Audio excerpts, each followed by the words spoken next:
call this meeting to order. This is Alpine Town Council meeting on Tuesday, December 6th at 7 o'clock. First order of business is the Pledge of Allegiance. I pledge allegiance to the flag of the United States of America and to the republic for which it stands, one nation, under God, indivisible, with liberty and justice for all. All right, thank you. Monica's out this week, so we have Sarah taking her place. She's the assistant clerk, so she's the perfect person for the job. Could you do roll call, please? Yes. Councilman Jeremy Larson. Here. Councilmember Andrea Burchard. Here. Mayor Eric Green. Here. Councilmember Amy Weirda. Here. Mayor Green, you have a quorum of the council with Councilmember Shea Scafidi absent. All right, thank you. Let's see. First thing is to adopt the agenda, and we have a possible addition. Do we have a motion? Motion to adopt the agenda with an amendment to add resolution number 2026-004, authorizing staff to submit a grant application to the Office of State Lands and Investment for the workforce housing funding. Second. We have a motion. It's been seconded. Any discussion? This addition it really came last minute within the last couple weeks, and we've been working on adding this, and we didn't have it in time to get it on the packet. But we do have something printed out for you to look at, so I think it's worthwhile for us to at least consider it tonight. So I appreciate you making the motion. Any other comments? All right, all those in favor of adopting the agenda with said amendment, say aye. Aye. Aye. Opposed? Hearing none, motion carries. So we will add that. Did everyone have a chance to look at the consent agenda? Yes. Yes. Okay. Do we have a motion? Motion to adopt the consent agenda. Do we have a second? Second. We have a motion. It's been seconded. All those in favor of adopting the consent agenda, say aye. Aye. Aye. Opposed? Hearing none, consent agenda approved. I would prefer, if you don't mind, that we just go through the reports real quick, and we've invited some guests to come talk to us about the wall that heals. So I'm gonna go to that first, if you guys don't mind. Let's see. Yeah, let's just do that. So I'll invite Lisa Grimsley to come up with her people, and you can give us your presentation if you want to. Do you have something that you want to pass out as well? Okay. Yes, and you can turn on the microphone. There's a button there. Now everybody can hear me. And Everyone at home. Oh, we always say that the tens of people at home that are watching. tuning in. Yes. But thanks for coming. Well, thank you for having us. My name is Lisa Grimsley. I'm the tourism director for the town of Afton. This is Jay Conley. He is with Afton VFW Post 4797. Our VFW had petitioned or submitted an application to have the Vietnam Veterans Memorial Fund's wall, called the Wall That Heals, to come to Afton. And in the end of November, we were selected and notified that we were one of the 31 sites within the U.S. that it'll be visiting this year, starting in January. And it'll be down in Hawaii. And we will be getting it from Billings, and then once it leaves us, we will be delivering it to Manning, Iowa. So to say this is a huge privilege and an honor is a major understatement. So this is going to be a community-wide and probably western Wyoming and eastern Idaho and all of our mountain states, a pretty prideful moment for all of us to be able to host this. So One of the reasons why we wanted to come down and get in front of you is to let you know that it is coming and a little bit about what it's going to be about. So we have hit the ground running on this. We finished our training with all the other 30 people from the training was with the Washington, D.C. Vietnam Veterans Memorial Fund staff, the VVMF, to make it easy. So we finished that on December 15th, and then we had the holidays. Jay and I have been working tirelessly to get all of our cornerstones and foundation in place. This is going to take a village, a big village. So we're going to need upwards of 200 volunteers to be able to pull this off. To make it successful, we will need a lot of money as well. Some communities have done it for $10,000. Most of them have done it for $250,000. So Wow. we're spending money we don't have yet. So, so we need time and money, all the things everybody else needs a lot of. It will be in Afton on July 9th through the 12th when it will be on display. It's always a Thursday through Sunday. We've invited the governor and the first lady to come and do our opening ceremony, and I'm pretty sure we'll get them. And we have several different committee chairs that we are looking to fulfill some roles in those capacities. We have 7 different committees. 3 of them we're in desperate need of leadership on. So sponsorship and fundraising, marketing, and our logistics and utilities coordinator. We can use the most help. We have our website that is currently under or being constructed. We hope to have that done within the next 2 weeks, and then we'll have Sign Up Genius on that so that our 200 volunteers can sign up that way and contact us. So I had sent some information over earlier. A lot of that has been updated because originally when I had this conversation with Monica about coming today, we didn't have a lot of this stuff in place. So regardless, this is all hot off the press information. We will, like I said, we'll be coming from Billings, Montana. It's going to have a motorcade in front of it and behind it. And we're hoping that, and we have to be within an hour of its final destination. So we're hoping that we can incorporate, it's not called KJ's anymore, but Yep. the parking lot. You can call On the me. run. Okay. We're all locals. Yeah. That's what we know. How dare you change your name, right? So we would hope to probably stage some people and then motorcycles in that area, and then have it escorted throughout the valley on 89. And ideally, I'd like to see all of our community line 89 with American flags and be very patriotic.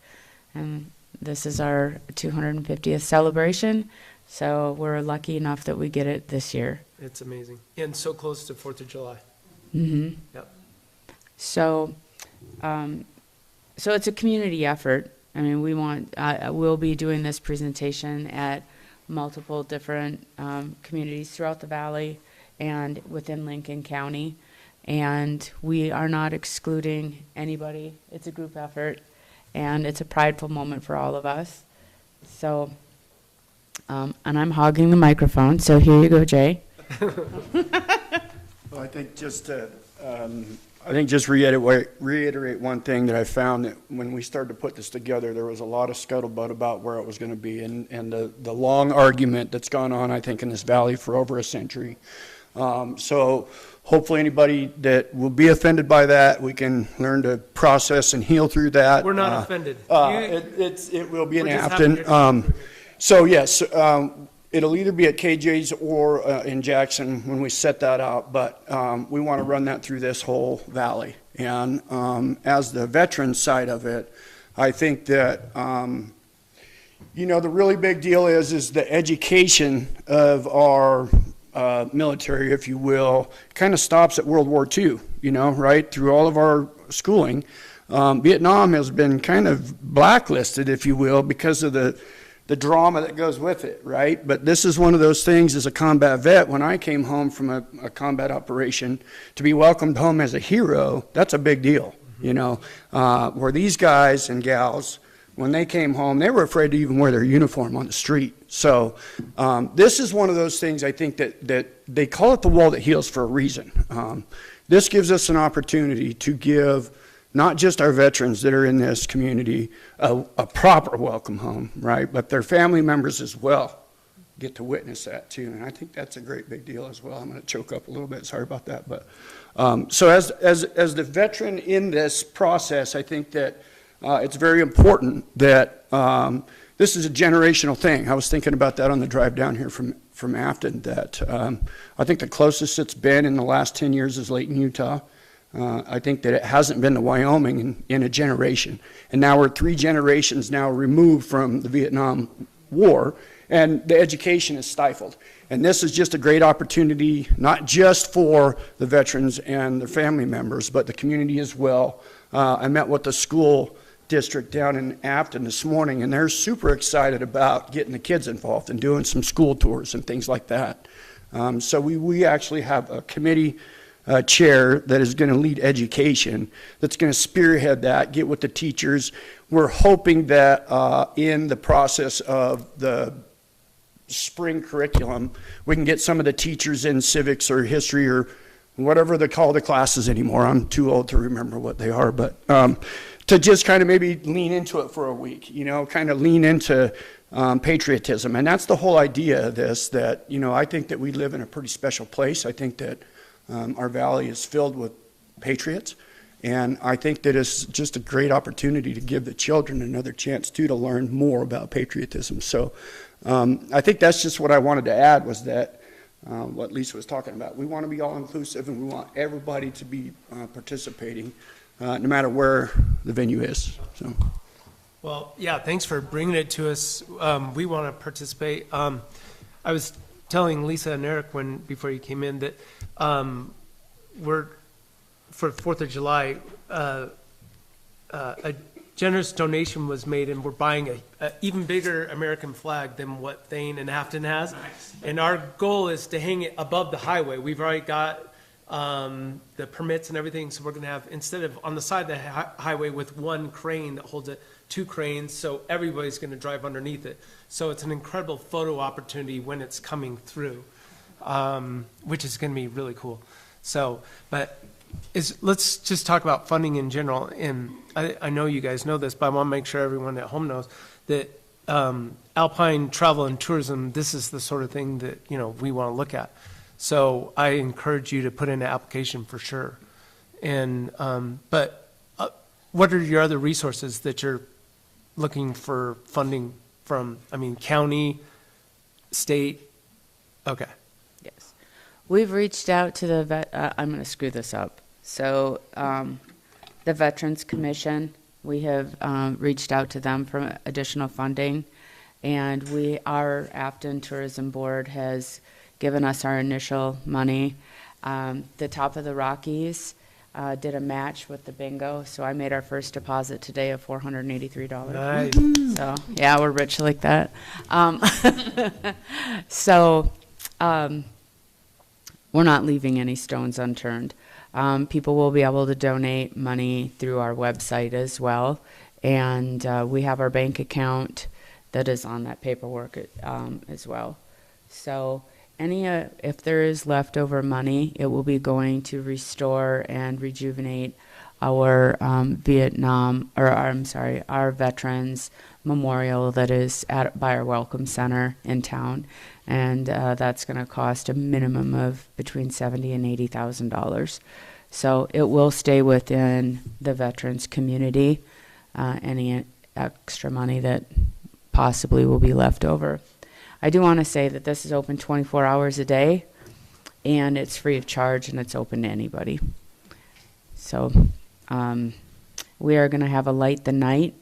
That's one of the ceremonies. And then we had the choice of either going with PTSD or Agent Orange, recognizing that. So at night, they are going to put colored lenses over the lights. And our Vietnam veteran, John Taylor, who is on our committee, wanted to have it to honor the PTSD people. So that's what we're going to be doing. So, Well, I think it's awesome. I don't know if anyone else has any comments, but we're here to help in okay. whichever way we can, so. I think I would also point out that we have SVI Alpine, and, I mean, to me, this is economic development for Star Valley as well. So we've got ways that we can focus on a specific group of people if we wanted to target for them. So when we get that, the sooner the better, honestly. So as soon as you kind of get your stuff together and we can start writing some articles and getting them up on SVI and make sure SVI Alpine's got the same content and try to bring people here. But yeah, I think it's, I can visualize it coming underneath that flag. I can too. That's pretty impressive. So, yeah. Yes. The sound of it is going to be amazing. I will say two things. Jay and I didn't, I'll probably say more than two. Jay and I did an interview yesterday morning with Duke Dance to let people know. We wanted to really get in front of a crowd and get kind of our locals to understand what this is and get some chatter going. And the best way I can explain it is we're building a bonfire, but right now we're just gathering the firewood. So we wanted to have a lot of our big obstacles kind of identified and ready to go so that when this does go live and we can do a press release, that everything is operational and we look pretty polished. So that article, I just approved it today, so it'll be in tomorrow's paper. It is going to be imperative. This thing comes with a lot of rules, and as well it should. One of them is it is always called the Vietnam Veterans Memorial Funds, the Wall That Heals. That is its name. Our committee name and how we are recognized by them is Wyoming Welcomes the Wall That Heals. And that's what our bank account name is too. So are you guys a 501c3 for this, or what's your organization structure? So That's Jay. We've filed with the Secretary of State as just a nonprofit organization. We have not been designated yet. We're working also on the finance side of that with the CPA. And talking with many of them in the Valley, it seems to me that we need to lean more towards somebody that does a lot of nonprofit organizations because there's a lot involved. So we're still tracking that effort down right now. I think we have a pretty good line on a couple of them, but so we haven't been designated, but we are a legal entity with the Wyoming, Gotcha. state of Wyoming. And we have an EIN number. Okay. So Top of the Rockies is a 501c3. We often lend ourselves to help things such as this. So if you guys, because it could take you till July to get your Yeah. 501c3. So if you need an organization to partner with, then let's talk about it and we can see what we can do to help. Perfect. You guys do a tremendous amount for the community at the Top of the Rockies do, and that's very, very appreciated. I thought I had something else to say, but of course I'll forget it until on the way home. I am the tourism director. I'm happy to answer any questions about this. This is my top priority. We want to make this very successful, and we want you all to be invited to come and see. We have learned through our training that the average person stays 30 minutes. So that's all of our community's onus to get our people to stay here and the heads in beds thing. So we're focusing around that as well, our community. So I would highly recommend that other communities do that as too. Mr. Mayor. Yes. Hi, Lisa, Jeremy. Hi. We spoke on the phone earlier.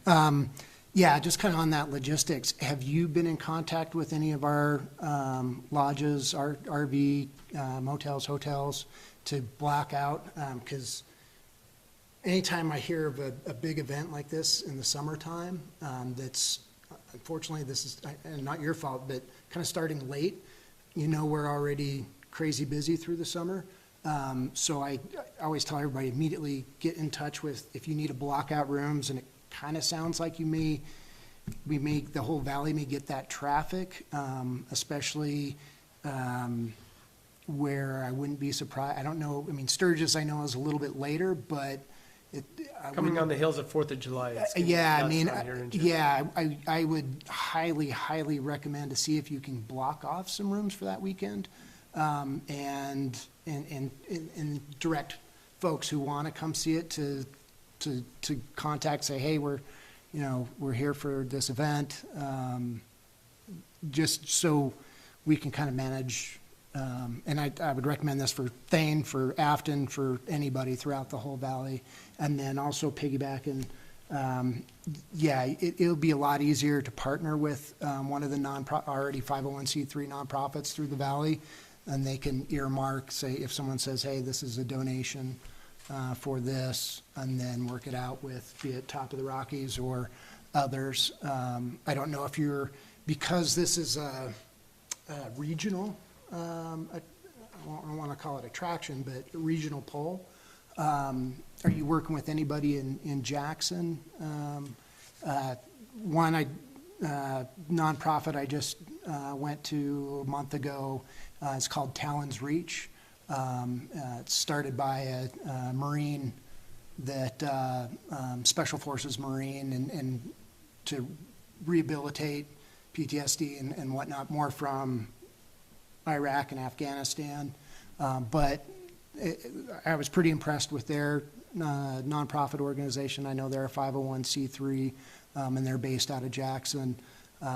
We celebrated the Marines' 250th, and so this would be something that maybe they could also help out with, but just one other contact. And it's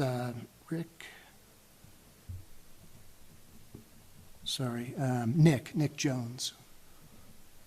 And he's the ED for Talon's Reach.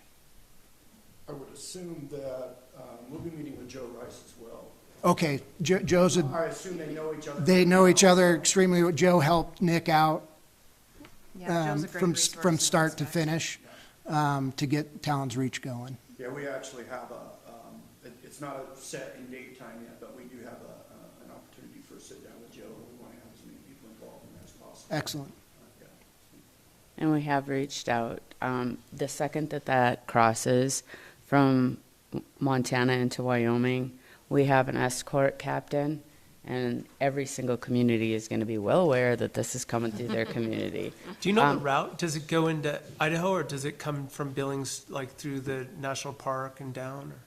One of our VFW members is their escort captain. His name is James Wood, and he's going to be the driver. And so we're picking it up. And by we're, I mean James. And the owner of the truck, they both have CDLs. They've agreed to go pick it up in Billings. And they are going to go to through Buffalo, Right. through the Veterans Hospital Veterans Home there. home there, and then go through over by Du Bois, and then Okay, the And- museum over there? Right. Yep. That would be phenomenal. and then come over, and then so yeah, every single community will be touched that way. That's great. That's why we're going to need a lot of we have a lot of committees, but we need a lot of people on those committees. This is an overwhelming responsibility to do it successfully, and this is a one-time opportunity for us. And we joke, but we're serious about it. When we've been doing our training and they have all the past people from a different community that hosted it last year, and then they will have somebody in and say, oh, this person did a really awesome job in the volunteering, and we're like, hey, we already got that down. I go, next year we're going to be giving these educational things. I go, and actually, they're going to hire us to do this because we're that good at it.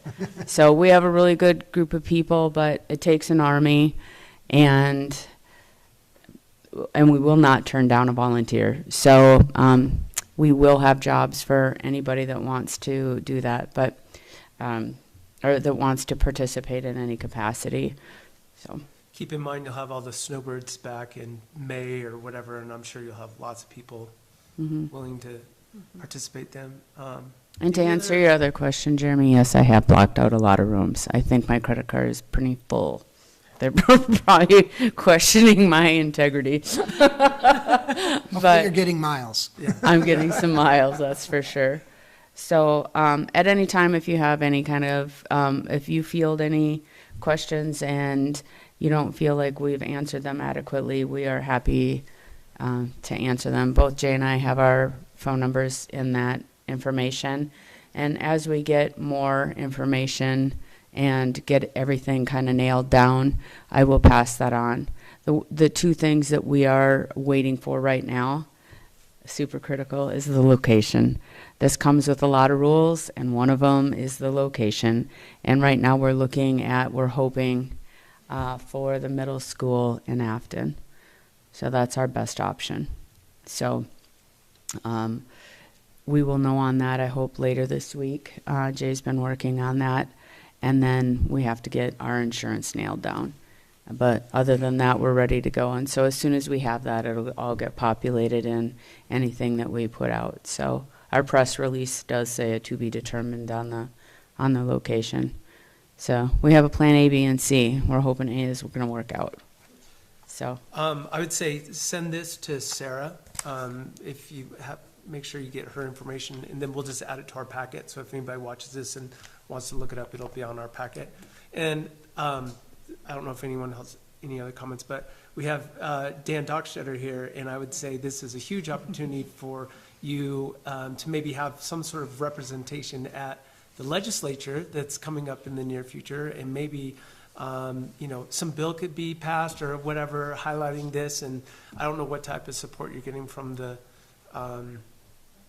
state, but you have a huge advocate in the back row there that will. yeah, I think Dan's. So you just have to ask. But appreciate you guys coming. Any other questions, comments? Can I just Yep. add one thing? I Yep. would be honored if you would allow me to fill out a grant request. Yeah. And Please. run in contact to- Yeah, yeah. So that opens up when, Jeremy? It's open right now. Open applications are January 1 to March 15. Is that findable online? Yeah, you could, on our web, Alpine, y.gov. Yeah. .gov, yeah. alpiney.gov, community, on the tab that says community, and underneath that will say travel and tourism. Click on that, and that'll have all the guidelines, application, and everything. And if you have any questions, you've already reached out to me, by all means, reach out to me again. Because you guys just meet quarterly, correct? We just meet quarterly, so we do 3 meetings for 3 readings.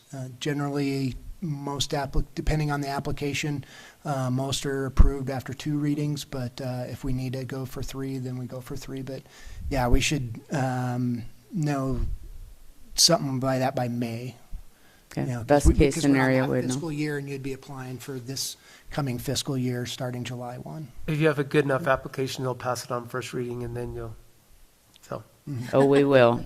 I'm one of 3, so that's what I say. All right. Well, thank you very much for your time. Yeah, We thanks look for coming. forward to We look seeing forward to it. Afton. It's gonna be awesome. Yep. All right. Do you want me to leave a couple extra? Yeah, you can leave them. Appreciate it. That's fine. Just, thank you. Thank you. All right. Thanks for coming. Appreciate it. Thank you, guys. All right, we'll just keep going through reports real quick. Can't think of anything off the top of my head. I kind of yielded my time to them, and that's such a great presentation. So we'll just go right on to Craig and the Public Works. Hi, Craig, how are you? good.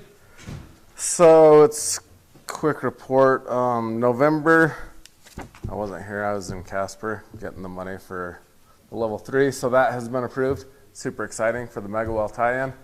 They're drafting up the legislature right now, and as soon as that goes through and the governor signs it, should be March-ish, then we can start rolling on that project, and hopefully by October that thing is tied in. That's going to be huge. So I'm super excited about that. AMI project is probably 95% complete.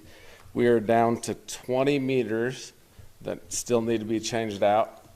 And we're not going to do anything more with those 20 until after spring with scheduling and snow plowing. It's kind of difficult. Out of those 20, 10 of them are off anyways. They're irrigation meters, summer homes, that nature. And then we'll still have the big meters to change out, and that should be hopefully before spring as well.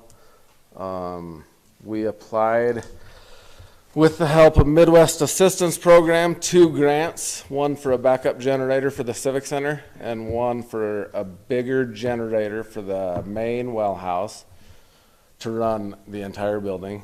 And we got approved for both of them, so that's super exciting. Nice. They asked, they had $16 million in request, and they had $3.8 million to go around, and both of ours were awarded. So we're going to be working on that as well. And then, Craig? Sorry, Mr. Mayor. Is that 100% or? so we applied, the Civic Center was $34,000, and that's roughly going to come in. We might have to come up with a little extra.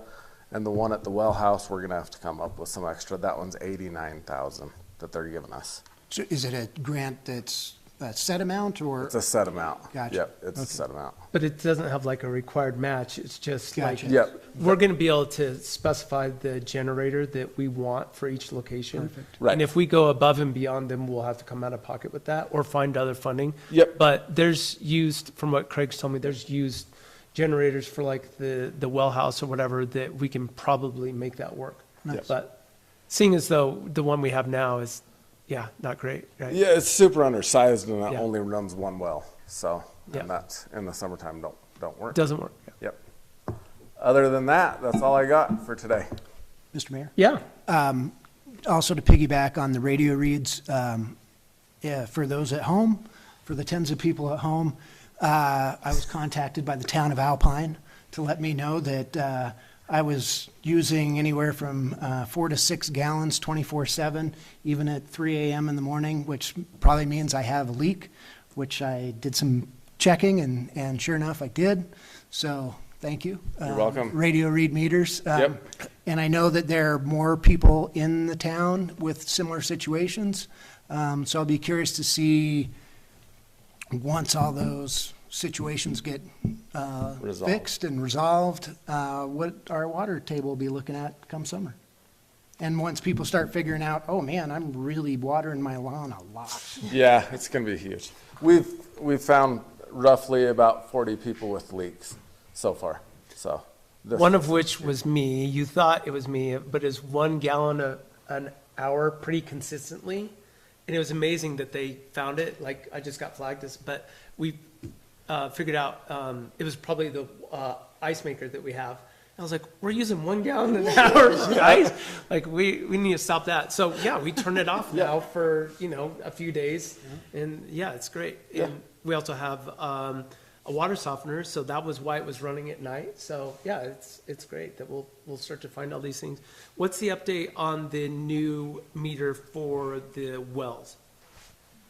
that, I haven't got a quote yet. I talked to Dan today. He's hoping to have me the quote by Thursday. I'll get that to you. And their lead time on that is quick. He said 2 weeks max, and we can And have we it. want that to be part of the AMI project. Yeah. Yep. Right. We That- thought, That's a meter that meters all the water going like out of the tanks or to the tanks, is it? to the tanks, Okay. yeah, it's out of the wells to the tanks, Right. yeah. So then we actually have a really good idea of how much water we're selling or producing. Yep. So, Yeah, we'll be able to compare what we're producing and what we're selling, and then see how many leaks we have in our lines and whatnot. Nice. Yep. so, yeah, it's been a great project. Yeah, Any- it's huge. Any questions for Craig? Good job. Congratulations on all those grants. Thank you. Appreciate it. Appreciate it. Let's see, code enforcement is submitted in writing. Engineering report. Kevin, do you have anything for us? Yeah, I mean, that one was for the 16th meeting that I couldn't make. But yeah, the radio read, that's kind of getting down to the final points. We've got the phase 1 and phase 2 parts of the project. Phase 2 was all the water meters that the town installed. We've gotten a lot of invoices on that Tara's actually looked at, and she's found a couple of things that they put too many things in. Yeah. Or had misaccounting numbers. So she's kind of gone through that. We're waiting on the phase 1 of the invoices, so we can pull those together and see where we're at as far as where the costs are, to make sure they're all in line with the contract itself. So we're just waiting for that final pieces. And then the pieces that Craig's getting at will be added into it at that point as well. Yeah, Then we've got the Targhee vault that we're looking at that DEQ said we had to go through and do a full permit process on that. yeah, Craig had a meeting with the design team today about the final location of it. So then once we get that and then we get the water data, we can submit for that. And then hopefully put that on as well for the spring, get that taken care of, and then we'll have virtually every meter out there that we know of. yeah. So going out and coming in. So That's great. that's going to help a lot. That is great news with the generator. They told me mid-February, so that's awesome. Yeah. And for the generator, what he told me, MAP, that's only supposed to be for the equipment only, is what he told me. But we probably just need to double check. Yeah. Let's see. Then we've got some standards that we're going to get y'all pricing on as far as the different standards that you want to look at is the lift stations, the roads, and the stormwater. That way, there's no question about somebody when they come in about the questions like, did you pay attention to these standards? Do you meet the standards? Great, we'll move on. We don't have to keep reviewing and double checking a lot of this. Let's see. And then the state revolving fund, the intended use plan, that's coming up the 16th of February. We've got to submit for that. Yeah, So, we're still kind of struggling. We talked about it in our staff meeting about what we really think we can get, right? And because they're looking for shovel-ready projects. And so we're kind of going back and forth on that. But I think if we do anything, there's only a couple things that we indicated that I think are low-hanging fruit that we could go after. But yeah, we're aware of that deadline, so. yeah. So I think Monica gets back on the 11th, and we asked to have a meeting with her on the 12th, so. Okay, perfect. But yeah, those are the big items right there. All right, any questions for Kevin? Thanks, Ken. All right, All right, thanks, thanks. Kevin. Right, and then Alpine Education Foundation report was submitted in writing. So we'll go back up to the work session. Thanks, Gina, for sticking around. I thought it was good to get that presentation done, and then we can focus on you. Yeah, the purpose of this work session was to discuss the land use development code and the need to have it redesigned. Because it became apparent when we started the master plan, and here we are 3/4 of the way through it, that the master plan is really only one step in what our goal is. To implement the findings from the master plan, we need to update the land use development code. And Gina, you've been here a year or whatever, and you've come up with a long list of things that need to be updated. And, we struggle taking that stuff on ourselves, just with staff. And, town council has had to update the land use development code a couple times since I've been here. So we thought we should get some presentations and figure out what it would cost to hire a consultant to do it. And so I think those are some of the things you're going to go over. But you've got a presentation here, and I can bring it up, but I'll let you take it. Right. Yeah, just some key points for those that maybe didn't read the staff report. It's kind of redundant from the staff report, but I think the master plan, having the master plan being adopted is a big piece of what brought this to the forefront. But more than that, I think that it's become pretty apparent that the code is not like serving the town very effectively. Unfortunately, it doesn't seem to be like a few isolated sections, but it's more about like an overall framework that's not predictable, it's not user-friendly, it's not enforceable. So these have all become issues that we've been dealing with. And, the code itself is 20 years old. It's been incrementally amended throughout the years. And due to that, we've been getting a lot of finding internal conflicts, some unclear authority or overlapping authority, inconsistent procedures, things like that, that affects the whole code. It's not just like we got to take this section and redo it.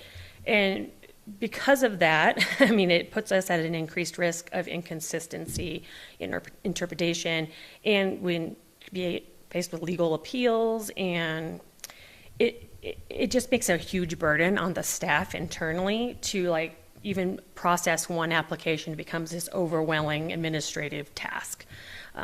is also affecting the code enforcement officer with her enforceability of our codes. So, I mean, the law is only as good as it's written, which is another reason why my big recommendation would be to have a company do this. Like, it's a comprehensive, like, it's an enforceable document, right? So we're not, as a staff, trained to like make legally defensible and best practices, modernize it to the point where we could be defending it in court. So that's why we kind of started reaching out to having some consultants that do this professionally look into helping us out. I know that the mayor is going to speak to this a little bit, but we have been reaching out to some developers as well to see if they want to share in those costs, because it will benefit them in the long term. We've also been looking at some grant options if we can find them, or any kind of other funding to help fund it. So, yeah. I don't know if you guys have any other questions. Now, do you want to run through these slides? It's basically what I just said. Okay. Let me know if there's anything else you want to go more in depth on, but I think Gina kind of laid it out pretty succinctly. I'll just let you guys ask any questions that you have right now. I know that Sarah updated the last proposal.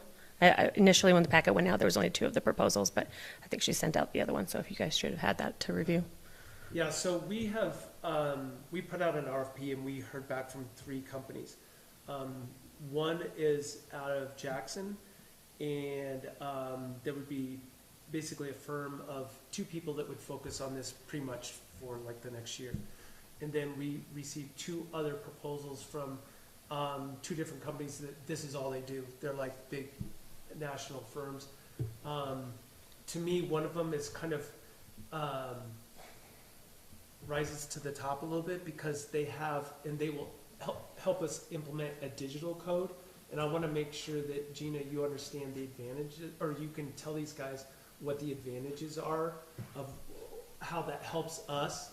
I don't have the link, or maybe I do have the link someplace, Sarah, that I could bring up that option, or does it show it someplace? We couldn't get them to link into the agenda, so we had to send them to you in an email, but. Let me just double check. But go ahead and describe the, Right. So right now, we are actually going through the process of codification of a lot of our ordinances. With Civic Plus, they have what's called MuniCode. That's their platform for that. At the time of that, they decided not to do the land use development code, and it's just kind of a standalone searchable PDF. This other piece of it was one of the consultants specifically suggested, it's called Encode, but Civic Plus actually does do something very similar to them. So there's other platforms out there. It's just the one he's familiar with. But basically it allows for like a real-time interactive code, right? With not only this, that there's links in it. Like, so if you're reading a section, it says, please make sure you refer to the section on land use development, like, yeah, so then it would link to those pieces of it. It's just not a static document that you have to search. It's interactive to the point where you're not going and looking for that piece. You just click it and it's there. And furthermore, it's something that would allow staff to be able to do the amendments right away. If you go through the standard codification process, you have to get it, you have to send it to them, they have to do the updates. It usually results in, unfortunately, in my experience, almost a 3-month lag to before anything that changes here in this room gets on there. It's just not efficient as far as I'm concerned. So that's the main difference between being able to use one of these platforms as opposed to going through the traditional codification piece. Like I said, Civic Plus does do it, and one of the consultant that gave us that proposal had a price of $11,000 for the rewriting of the codes and the transferring it into that platform. There's going to be a monthly fee that goes along with that, or an annual fee, service fee. I don't know what that cost is right now, but we do currently use Civic Plus and MuniCode, so it's very possible to be able to just use them. I don't have the prices on those right now to compare the two. I think it was under $1,000 for the year just to have that surface, but. Yeah, I would look at that, because I think it's a little bit different than what you're thinking it is. Because I think they would have to go through the whole process again of doing the actual codification of it, like there are the other ordinances, so I think it's gonna be a out-of-pocket, one-time cost as well. Right, okay. So that's something to look at if we do decide. The advantage of doing it with a company that's going to start with this process is it's quick, right, for one, and for two, it's like, while we're doing the updates, they're putting it in there, I can get into it, I can make my comments, I can go back to Joe who says, well, this is why we did that, and they can fix it like that. And it tracks all of that. It's just a really user-friendly, dynamic situation where it's not a lot of like back and forth with send this one to this person, send this to that person. It's written in Yeah. code, so you're Yeah. gonna see the formatting from the very beginning. Right. And instead of getting a Word document that we've gotta type on there, like, we would like for you to change this, whatever, literally you go in to, we have access to it before everyone else, whatever, and we make comments, like, we'd rather see this, like this, or whatever. Yep. And, I think it'll make, like you mentioned, make the time frame go much shorter, because we're working with basically what the end product's gonna look like. Yeah. Make more familiar with the product by the time you're done with it as well, so. And they will also, codification, of course, is something that we've been working on for 3 years now, but, and we're very close to getting that over the finish line. But they will start with our, like, our naming format and everything, like, they will have it, design it so it's basically already codified. So it's in the right format and everything, and it comes to us in a codified format instead of having someone else necessarily have. After we get this finished PDF format, we don't have to send it to somebody else and have them translate it and put it in their code. It'd be done, but, so there are definitely some advantages to that. So the three proposals we have, one starts at 111,000, all the way up to one of the consultants is 178,000. I asked Gina to understand the terms of like when payments need to happen, but this process is likely going to happen like over 6 months. So my thought is we can knock off some of it with this budget, if that's what we decide to do, and have the budget for 2026 and 7. Is that what it would be? Yeah. Or the rest of, 26, whatever. The next budget, then whatever the next year would be, then we can, share that cost over 2 budgets. As Gina mentioned, I'm sorry, I don't have my mic on. As Gina mentioned, I've reached out to a few developers, and everyone has been open to the prospect of sharing in that cost, because it really does benefit them. I did say, there's no quid pro quo, you're not gonna have any more influence over anyone else in this whole process, and they totally understand that. Keeping in mind, though, that they're developers, and they've not only dealt with this process through many different municipalities all over the country, but they, in some cases, have actually helped write the code. So I think they're a good group of people to go to for information, knowing that, they don't get any preferential treatment or whatever, and they don't care about that.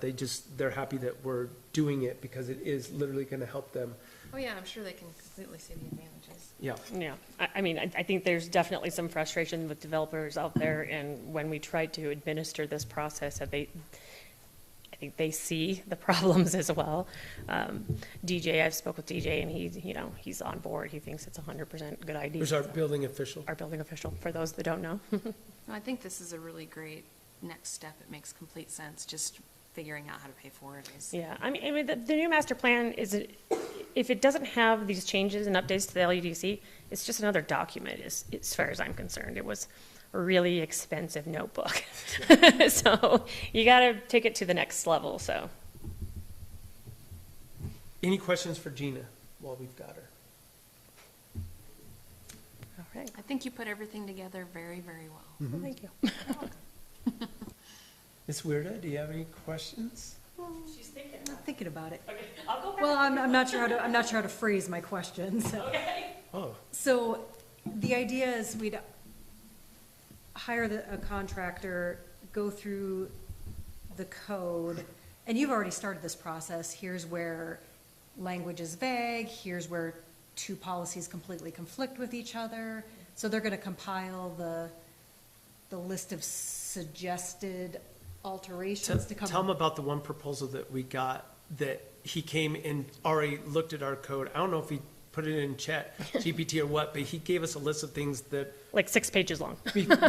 before he even gave us the presentation. Yeah. But I mean, I think that's obviously the procedural steps for all of them. They're going to come in, they're going to see where are the problems and what do we need to do.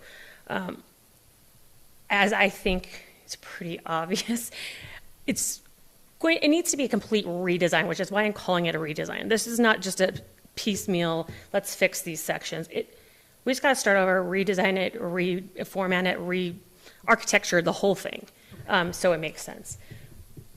Obviously, finding the pieces that are messed up or conflicting, that's part of it, but I think that's a small piece of the puzzle. It's going to be a bigger picture than that. well, Sorry. It's gonna save so much time for you guys, for staff, for everybody to Yeah. move forward on projects. This is like, it's gonna pay off so much. Well, even for us to do it internally, and I think Mo can speak to this, is even the small revisions we do to the LUDC become very time-consuming and for the staff, and then it becomes time-consuming for Planning and Zoning Commission. And so to have a professional draft those to where it saves all of that time. Because every time I take doing that, it's taking away from actually in administering any other thing else that's going on, Yeah. right? Even just like referencing it, it's gonna be so much faster to go. well, Yep. yeah, you just This tell them and like, click go, on it. go, Yep. go And to the open it website up. and it's all Yep. right there. It's Instead all of right there, having to yeah. Look it up and page through and find the right section. Right. Or like you can keyword search when it's like right there. We It's talked so much to all the nicer. consultants about kind of a two-step. We might want to do a really quick revision to get it done before the building season, or just start fresh and go for the gusto. And it's become apparent that even if we fix those 10 things, like. Or they're- 50. They're gonna, yeah, but if we picked out the 10 worst things that are so apparent that hold us up, and we tried to implement that, well, one consultant said it'll take 3 months and $25,000. So why don't we just take that off, start fresh? You guys, this is what you do every day. Come up, build the best system for us, obviously talking to us and using what we currently have, and integrating the master plan and some of the findings that are going to be coming from that. And that will help us get to the finish line a lot faster than spending a period of time, trying to fix a broken wheel that is unfixable. And a part of this process for every consultant is the community outreach. Like they're going to do similar to like what the master plan did, right? They're going to look at key players. They're going to get information from them. They're going to talk to staff. They're going to talk to Planning and Zoning Commission and say, does this work? Do you think this makes sense? It's not just like they're coming in and saying we're doing whatever we want to do. It's a process, not Collaboration. correct. Thank you. Yeah, I think it's great. There was no dollar amount discussed with the developers. My feeling, and this is just my feeling, not anyone else's in particular, but this is, our land use development code is broken. I think we own some of the burden on paying for this. I don't want to just push this off on other people. No. But if you mentioned maybe looking for grants, have you found anything? Not so far. They also have a very long lead time, and a lot of them. That's some of the problem too, yeah. A lot of them, like, what was it? You would hope to hear back next year, and I don't think they will reimburse you either. So I just don't think. Right, so you couldn't even start the project until then. And, Yeah, so. and unfortunately, I mean, like the mayor and I have discussed, if we would have been thinking about this at the beginning of the master plan, that may be more of a feasible option, but now it seems like it may not be as feasible. I will tell you also, the developers did not balk at the price whatsoever, and one of them commented that he actually thought that it should have been more. So I think he was pleasantly surprised. Yeah, and I mean, I just want to make it clear, I don't think that this is any one person's doing. This document is so old and it's gone through so many revisions. It's very difficult to make sure that every section is not conflicting with the other section, and that new procedures and policies, and the way things work are there. I mean, one of them pointed out was that because we're moving over to Citizen Serve, which is an online application and permitting program, you should have something in your code that says that that's legal to do, like digital signatures and things like that. So it's just we're growing, we're changing, we're evolving, and it just happens. Yeah, for sure.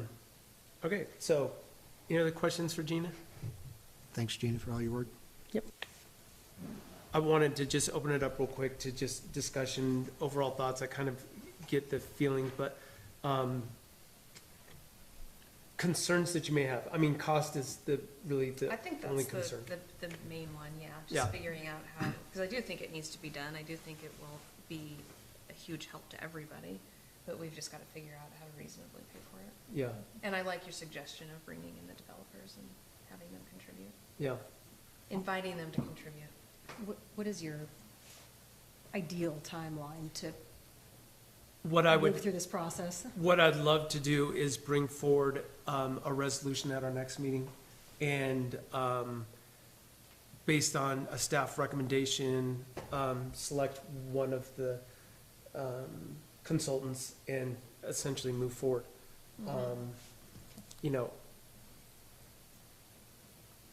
we need to figure out the terms of when payments are due and everything.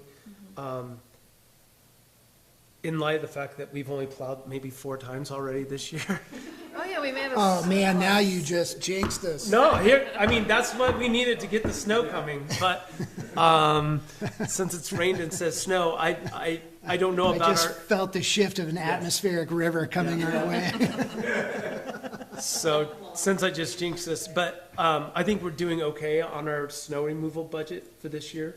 And I know we always kind of use that going into the budget season as something, I don't know what you We would call aim it. high with the Yeah. budget for the snow removal, so on years like this, we usually end up with a little surplus and Yeah, can figure out how best to utilize that. It's still early, kids. I know. Yeah. It's gonna snow I in know. June. well, normally this time of year, it's like below 0, so it's really, really weird for us. but- Oh, man, Yeah. it's coming now. Is there anything, anyone have a problem with us bringing a resolution forward so soon after? For me, I kind of think that might be a little too soon. I just personally would like to, once Monica get back, like really dig into the, you know, be it, have a workshop to see, because I definitely think this is needed. We're growing, yeah. I mean, it's so needed to have a third party organize it, put it together, standardize it, and then go forward. For me, and always for me, it's just the budget. So I'd feel more comfortable like, okay, let's really look at where we're at currently. We're now 6 months into the fiscal year, and we can make some projections about plowing that we've been able to get away with. So maybe we could, when Monica gets back, I can work with staff and we can come up, maybe find some budget percentages, some buckets that maybe we can move some money around. Obviously, we're not gonna be able to find $180,000 just laying around in the budget. But what I'm hoping to do is, I'm gonna push that the town of Alpine takes on a quarter of this. And then maybe we can split that between 2 budgets. So if you just take those rough numbers, maybe we're looking for around $25,000 or something on each budget at the most. So, and then really lean on the developers to come up with the rest. So, And it looks like one of the applicants is 56,000?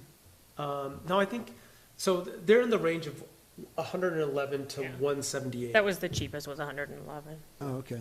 Maybe there was some, A piece of it maybe that was Yeah. 56. They like kind of break them down in, Gotcha. you know. I need to add these Section 4 1, together. Section 2, Yeah. Section 3, yeah. And speaking to the budget, like I told Mayor, like I'm starting to work through the 6 months of maybe, I'm going to talk to Monica, the 12 months of the updated fees that we're collecting and how that's playing out and see where we're at. There may be some extra in there. There's also the option of, you know, tacking some of those costs and recuperating them through permit fees. So there's definitely some conversations to be had there. I think that I can, while we're talking to Monica about that, I can also try to get some of those terms of the contracts together and make you guys a little more comfortable with those terms, see what, I will also say that all three of the consultants are willing to get started right away. I think two of them, like, have the availability right now and could jump on it. And so if our goal is to get it done, at a minimum by the end of the summer, or no, excuse me, by the end of the year, which we have to include the 3 readings in there. So it has to be done by, late summer. And in reality, we're talking that's 8-9 months away. And it's kind of a lot of work to do in that amount of time. So the sooner we make the decision, the better. So let me get with Monica when she gets back, and I'm just telling you, I wouldn't be surprised if you saw something on the next agenda, and then we'll have a chance to talk about it. So, okay? All right, thanks. All right. Thank you, Gina. Let's move on to action items. Do we have a motion for item A? So make a motion to approve third reading of ordinance number 2025-016, allowing the operation of off-road vehicles within the town limits of Alpine. Second. We have a motion. It's been seconded. Discussion. Sarah, was there any changes from second reading to third reading? No. Okay. We added the map. Oh, yeah. It's just on the second page. It's like an addendum, but.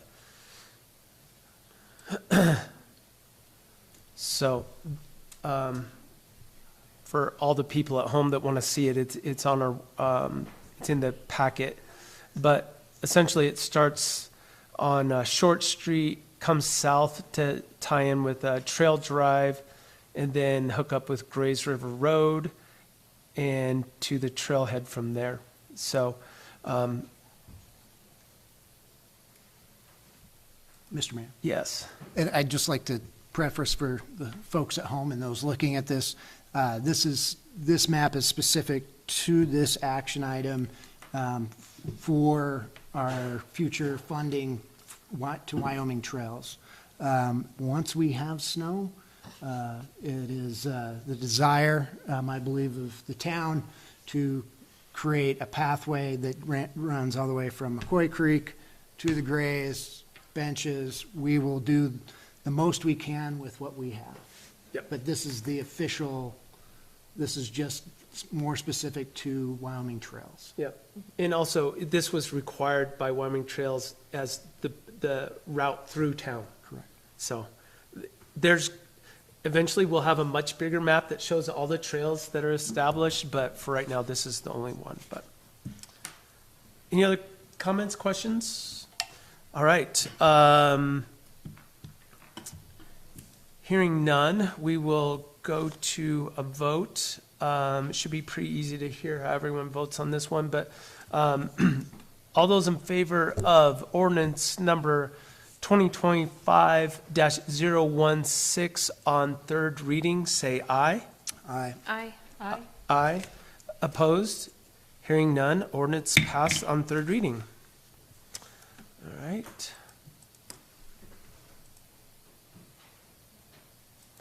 Next, we have the official appointments. Do we have a motion to get it on the table? Motion to approve resolution number 2026-001, official appointments of 2026. We have a Second. motion and a second. Discussion. I think, Mr. Larson, you brought up one thing that I think we missed. Do you see it on there now? Yeah, there'll be a couple things. So originally, Travel and Tourism Board was not on there. Now they are. However, we need to make a correction as far as the expiration of those terms. So it'll be myself, it says 12/31/2029. That should say 12/31/2028, 26, 27, yes, 28. And then Dave Walters will be 27, and Shannon, Dave Walters will be 26, and Shannon will be 27. Okay, so it sounds like you have an amendment you would like. Yeah, make it, I'll kind of get it through, because I also wanted to, because of this date, and they kind of coincide with other dates, so I wanted to ask Ms. Wilson, with P and Z, do you by chance know your terms for your folks? I don't, I was just looking at that myself. And is that correct? Because it goes 29, 27, 26, they're 3-year. I was thinking I had to do my letter to say that I wanted to be on the P and Z next year, is what I thought. My term was up, because I came on when Mayor Green was elected. Right. My, I'm thinking, but yeah.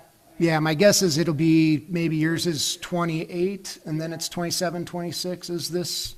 I think, yeah, because isn't it 4, 3, and 2? Well, what it technically is everyone serves a 3-year term. 3-year term, and then it's just, yeah. Rotates. But they have to be staggered. Yeah, staggered 3-year terms. Yeah. Yeah, and then, yes, yeah, I thought it was gonna be up this year, to be honest with you. Well, that could be true. So, let me ask you something. I think the only one, I don't think we need it, the Board of Adjustments sooner rather than later, but I do think we need to look at some of these dates and get them solidified. Instead of making a bunch of amendments right here, I mean, maybe we can just table it until the next meeting. Or I could just do an amendment to correct the dates, and then Now or at a later time? correct the dates at a later time, and bring it back. That way we're not tabling it, it can move forward with, because there's other appointments on here that need to go forward. So just the dates themselves, we know all these people are serving, whether this board finds those people approve or not, that's up to their vote, but the dates themselves can be worked at a later time, is my thought. Mr. Sanderson? Jim, is that? I think you're on the right track there, Jeremy. And this is the one time I didn't bring my big ass Bible book tonight. I didn't want to carry my backpack, I'm sorry. And I'll go home and read the P and Z and make sure that I'm on the 3rd year, because I think I am long-term on that as far as my term. But yeah, that 2029 kind of blew me away too when I saw it too. It's like, oh, wait. We tried to make yours 35, but couldn't do that. So, Mr. Sanderson, you think that we could approve it and just mention that we need to clean up dates? Yeah, you could just go back and amend it, but if you approved it. Amend it later. Amendment later. Okay. Next meeting, that would be fine. Okay, perfect. That sounds good. Is that fine with everybody? I know we have one other thing we want to add, which is we forgot to add our liaison for the Alpine Education Committee, which is Riley Havorka. So I think we could clean that up as well, or we could take an amendment to add that right now. Why don't we take an amendment to add that right now? Just do that right Okay, well, I would entertain a motion to add Alpine Education Committee Liaison Riley Havorka to a 1-year term. So moved. It's been moved, do we have a second? Second. Okay, and any discussion? I'm thinking that it really needs to just be a 1-year term, so I think we'll just have it end at the end of 26. And then we'll just always keep up on that. But did I get that right, everybody? Okay. All those in favor of said amendment, say aye. Aye. Aye. Opposed? Hearing none. So we're back on the original motion. It sounds like we're going to do some cleanup of the dates, some housekeeping, but in general, I think we've hopefully got everybody on there. One of the big things on here is the Board of Adjustments, and you will see something about that later on in the agenda tonight, but that's a 7-person committee made up of myself, Planning and Zoning, and the Design Review Committee. So, okay. Any other discussion? Can I ask a question? Please, come on up.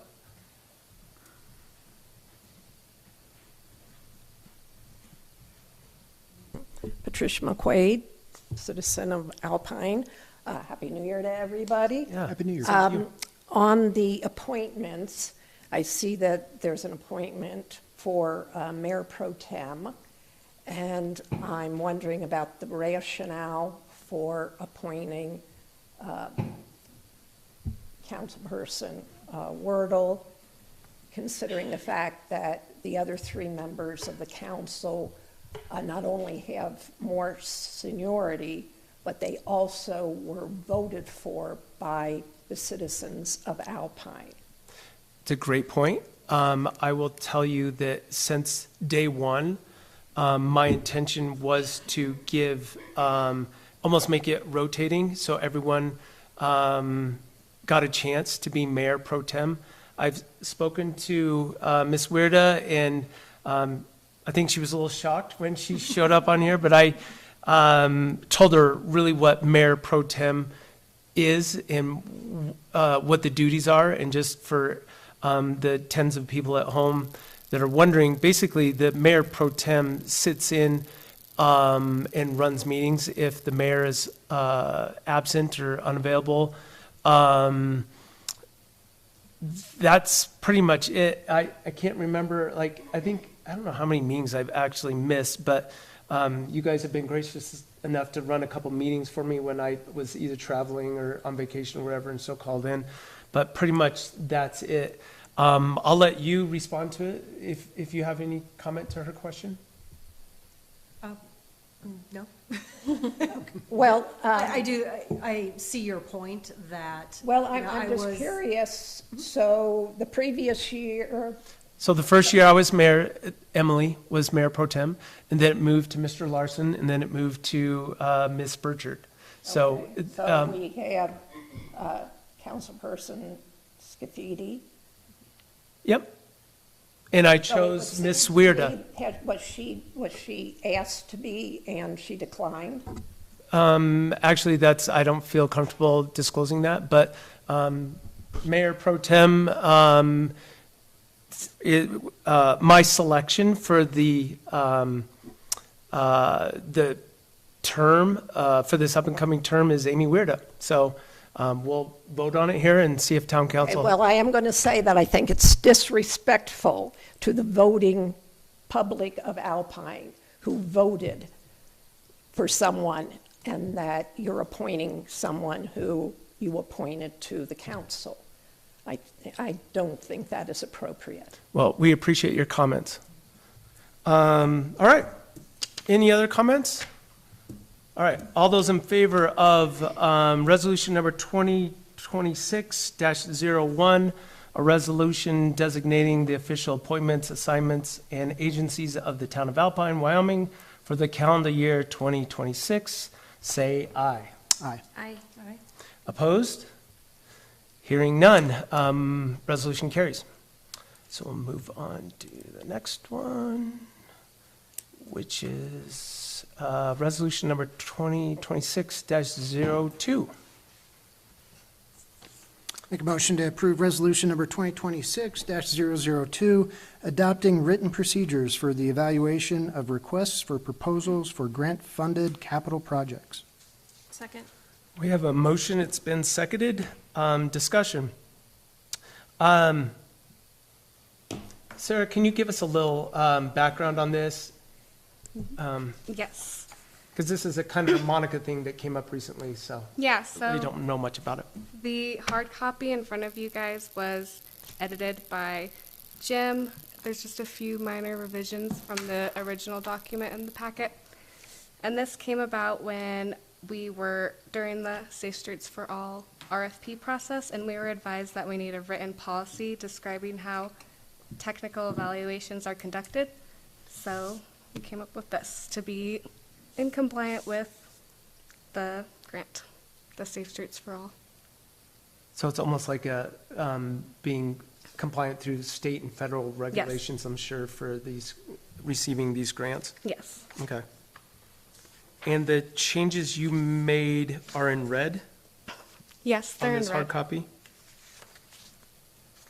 Let me just make sure that we've got it here. I'm not sure if it was added to that packet because it was, Okay, so I may not have it here. no, I Looks think like that was the old one. This was edited just very designated, recently. okay. So the one we have here is not the final copy, but you guys are looking at the final copy with the red. Mr. Sanderson, you went over this and made these additions? Okay, Well, I made the suggestion and Sarah made the addition. okay. And you've looked at it? Yes. Okay. Really, I don't have many questions on this. It seems like it's kind of something that was needed, and we're just following through on something that's necessary for us to be compliant. So does anyone have any questions on it? The only question I had, and Sarah, we chatted a little bit about this, is on section, I guess, 5 now, evaluation criteria, there's just 3 very vague points. Does that vague language still satisfy the language of the CFR you're referencing? Yes, it does. I forwarded this to my contact with the Safe Streets for All, and he said it's totally good.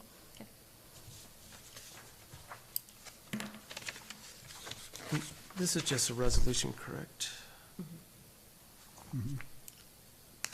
So the resolution is adopting these written procedures for evaluation, correct? Yes.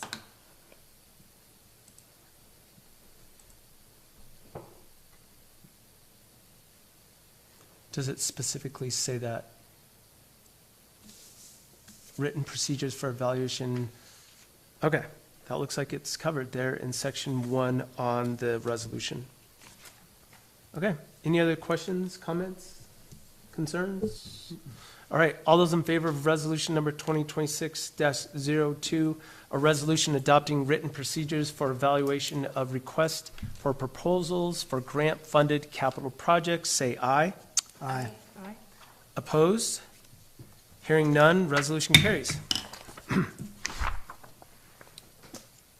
Okay. Next is resolution number 2026-03. Motion to approve resolution number 2026-003, establishing the composition of the Town of Alpine Board of Adjustment. We have a motion. Do we have a second? Second? Okay, we have a motion. It's been seconded. Discussion. So this is something that literally in my 3 years as mayor, we have not had anything come in front of the Board of Adjustments. The Land Use Development Code talks about the Board of Adjustments, and I think if I'm not mistaken, it mentioned the 3 people, well, it actually mentions the 5 people on planning and zoning, which we only have 3, and 2 other people make up the Board of Adjustments. I thought it was kind of weird that if someone went to planning and zoning to get a finding and they didn't get hear what they wanted, that literally they'd go back to the same group, the same 3 people plus 2, and have potential of just missing out. So that's when I thought it would be appropriate to include planning and zoning, the 3 members of the design review committee, and then the mayor can lead the committee. Don't want to be on another committee, but I just thought it makes sense for the mayor to lead this group. So hopefully future mayors agree with that. Any comments on that, Mo? Yeah, I just have a quick Yep. So even after that, if I recall the process, even if the Board of Adjustments still doesn't agree, said citizen still has the ability to go to the town council and do it again. So even, or see if that, they get a better ruling that way. So that still covered it. That still covered, like, instead of just dealing in front of just the P and Z as well, with the Board of Adjustment as well. Right. There's one more layer. But there's on top. one more layer. So even if that was, if there was that source of contention between the P and Z and said citizen, then there is a next step, just so everybody else is aware as well. Correct. Okay. Yep. Just make sure that was, I Yep. was not reading that correctly. Right. Thank you. I just wanted to clarify as well that it's not just decisions made by the Planning and Zoning Commission Right. that go to the Board of Adjustments, it's the building official or the Planning and Zoning Administrator as well. So if we do something administratively that doesn't require the Planning and Zoning Commission to make a ruling, and we make a judgment call on a ruling based on how we're interpreting that, they have the recourse to go through the Board of Adjustments as well. Yeah. And there's a couple things, Gina, specifically like variances is one, right? That goes to Special use permits, yeah. if someone gets denied on a special use permit. Pretty much any decision, it says pretty much any decision by the Planning and Zoning Administrator or the building official. So they do have that recourse. Okay. I don't think it specifically lists them out unless Mo has found that. Okay. Okay, yeah, okay. All right. Sounds good. Thanks for the clarification. Any other questions or comments on this? Do you want to sit on the Board of Adjustments? Okay. You could. Thank you.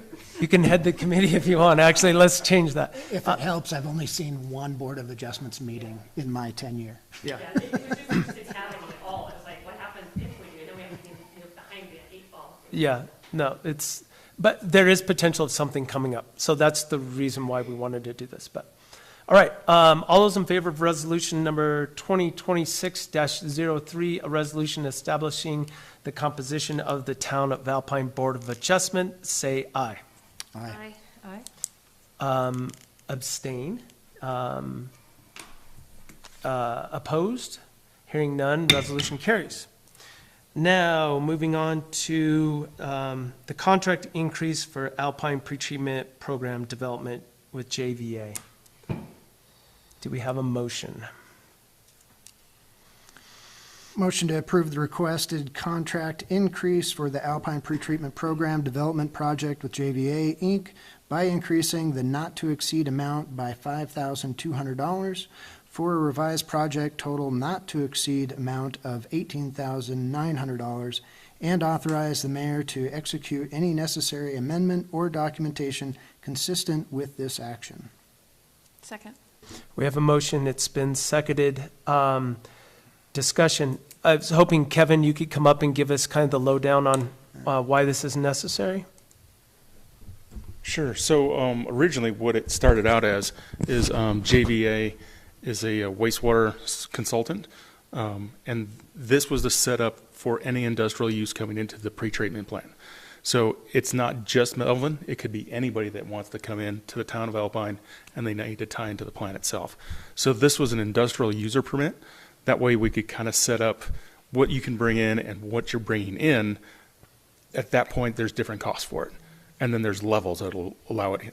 And then at those levels at point, if you go above it, it's these costs. So it was that group that kind of came through on that. And what they saw is there was a little bit more work to it than they thought there was. That's why there was about $2,300, actually $2,800 in extra work that they did. And of that $2,800, it was probably a third of that is the work that they did for the permitting part. The other 2/3 was work that they helped us with on the screw press-8, getting the design done to finish off where the drain went. So that's something that kind of got thrown in the middle. That's a point of clarification, and got because that cleaned was a up. change of scope, basically, Yeah. because the way it was designed, I don't want to spend a lot of time on it, but the way it was designed wasn't functioning right. So we asked JVA to design it the way that it will function. And if I'm not mistaken, they've already did the construction, Yep. made the change, and implemented it. Yep. So this is almost like catching us up a little bit. And also, you'll see in the staff report, it mentions that that will cover us for a meeting coming up on the 23rd with a meeting with Melvin. So them being our only industrial user being hooked up to the pretreatment plant, we wanted to include JVA to participate and be organized for that meeting and make sure that we get all of our questions answered, because what they've suggested, honestly, we need them to almost come and defend themselves in front of our one industrial user. Right. So I'm sorry that we have to pay them to do that, but I think it's that important. Right. So, And then it's also the trip here to conduct that meeting, and it's also to make any adjustments to that report and the permitting after that. So if it goes through and the town decides that they want to work with Melvin on something, or they want to adjust something, or Melvin has a great point of something, then we can make that adjustment and finish it and finalize it. So, and it's all time and expense. So this is, not to exceed. So if it comes in under, it just comes in under, but it won't go over unless y'all approve it. clear as mud, right? Everything is. Clear as sewer water, sorry. Right. Thanks, Kevin. Any questions, comments? Can I just point Yes. out, I don't know, I think it's just a typo, but it creates a mathematical error. On JVA's letter, down towards the bottom, they have in total, project fee will increase from 13.7 to 18.7. I think they meant to write 18,900 for that math to work. Point to me on your, Right. oh, I see. And, sorry, you, I think if you add up the 13.7 plus the 28 for the actual work plus the 23.60, I think that gets the. You get to That's what I was gonna ask, is where's the 28? 18,900. They have 18,700, so just wanted to clear up that math. the 20, I think the 28 is the difference between 1370 and 1654. Oh, okay. Yeah, I've got it It's here. correct in the staff report. Yeah.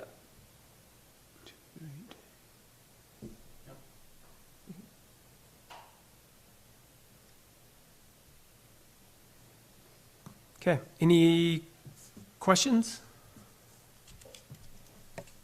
All right, Now we're done. all those in favor of said motion with the contract increase for the Alpine pretreatment program development with JVA, say aye. Aye. Aye. Aye. Opposed? Hearing none, motion carries. All right, so the last addition is the motion for the application for the unmet housing grant, which is resolution, do we have, is that, Sarah, is that resolution number 4, is that correct? Like, we don't have another 4 already, do we? I believe, yeah, that is correct. Okay. Yeah, 2, 3, yep. Last resolution was 3. I guess just double check that before you have do another resolution, but I think you're right. Do we have a motion? Make a motion to authorize make a motion authorizing resolution of authorizing staff to submit a grant application to the Office of State Lands and Investments for workforce housing funding. And it'll be resolution number 2026-004. Second. We have a motion and a second. Discussion. Now, as I mentioned before, the State Lands and Investment Board has a grant program that's been funded already by the legislature of $5 million to combat the unmet housing need that the state of Wyoming has. I think the town of Alpine has an amazing opportunity. For one, because of where we live, we are, by their own state study, we live in the second highest cost of living part of the state in North Lincoln County. We also own a 1.5 acre piece of property over in Alpine Meadows that we've already discussed in this town council, and we've kind of came away from that discussion months ago saying, well, we want to figure out what the highest best use is for that piece of property before we make any decisions. Since this literally just came up a couple weeks ago, the application due date is January 30th of 2026. So I think it's an opportunity that we absolutely cannot wait for either the master plan to get done or the land use development code updates, if that's what we decide to do. I think it's imperative that we put an application together right away. I have talked to 2 different architects, one local and another a firm out of Jackson that has done a lot of housing projects, workforce housing projects in Jackson. And they are, everyone is salivating as the potential of having a project like this.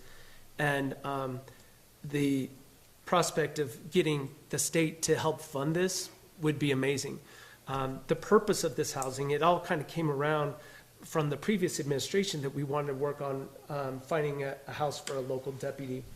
And as we all know, that kind of fell through because of infrastructure on that other lot that we own in Alpine Meadows. But I really think that our focus should shift to this piece of property, and doing workforce housing is imperative. For one, the town of Alpine has people that work for the town of Alpine that are commuting upwards of 45 minutes just to get to work, and they live in the valley.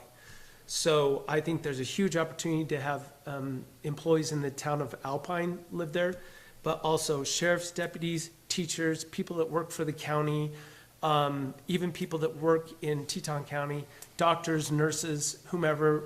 Literally, this would be right across the street from people that work at the hospital, for example.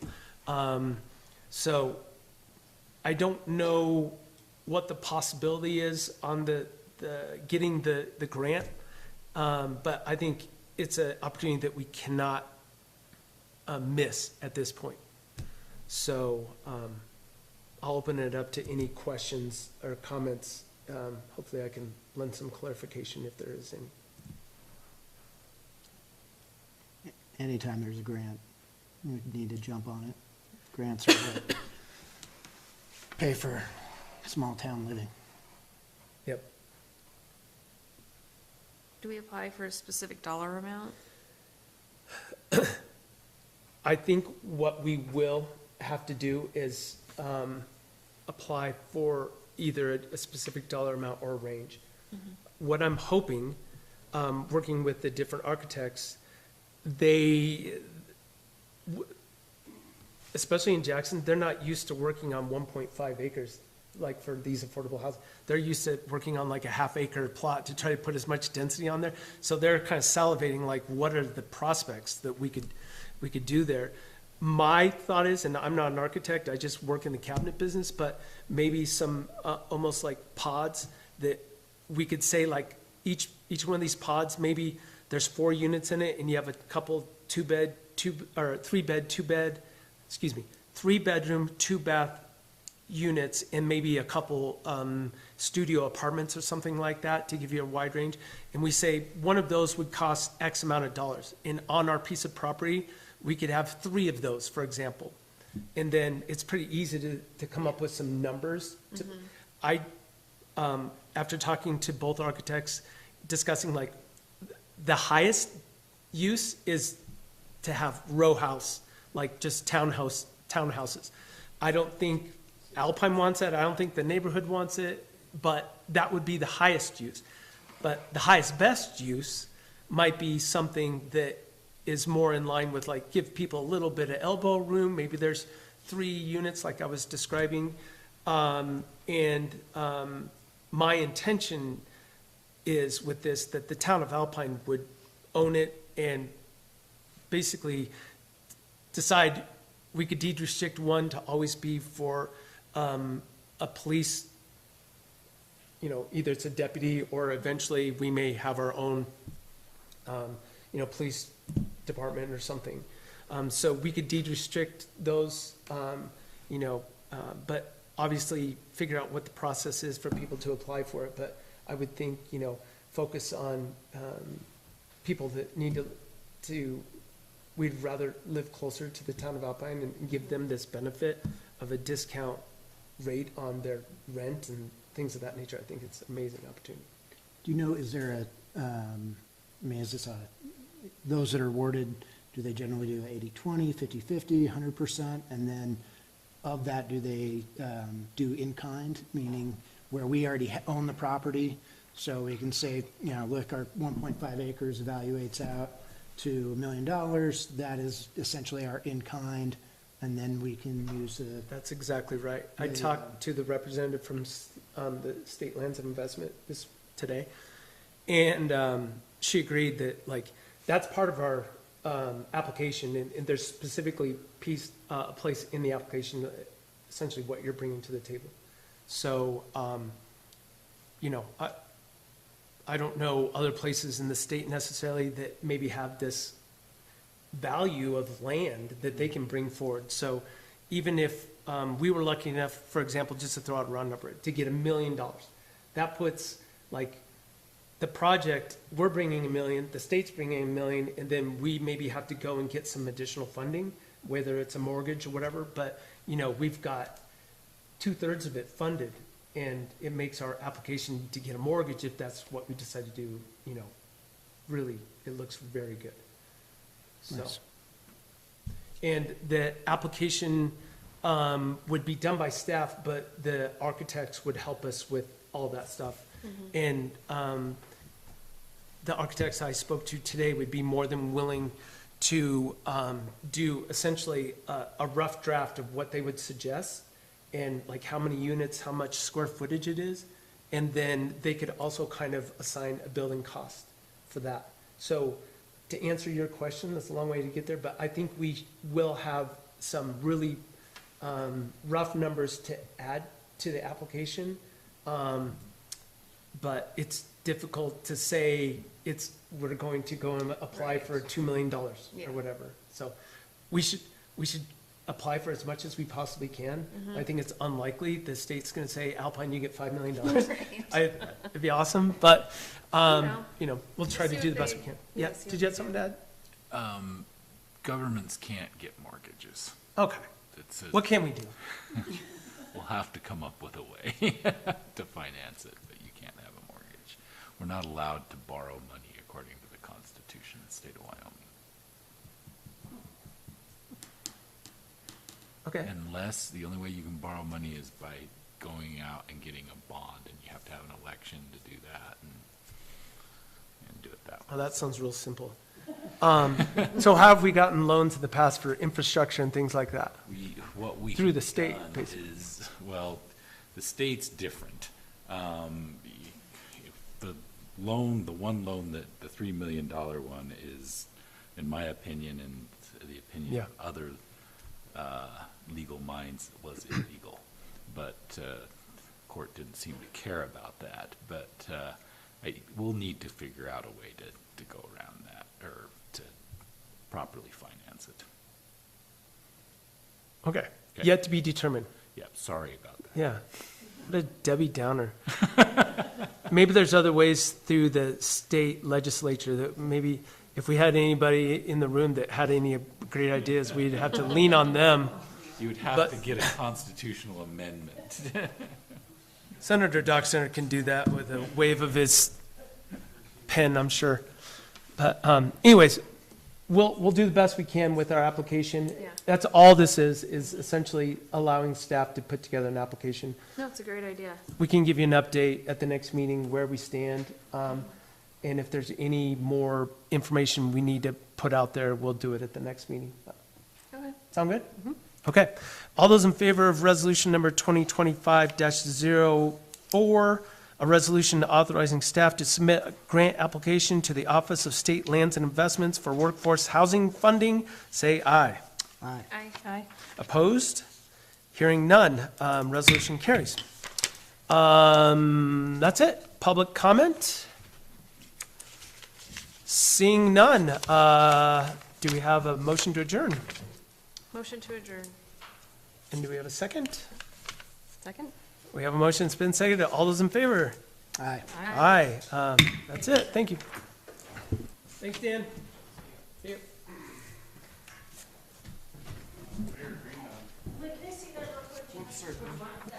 Greg, maybe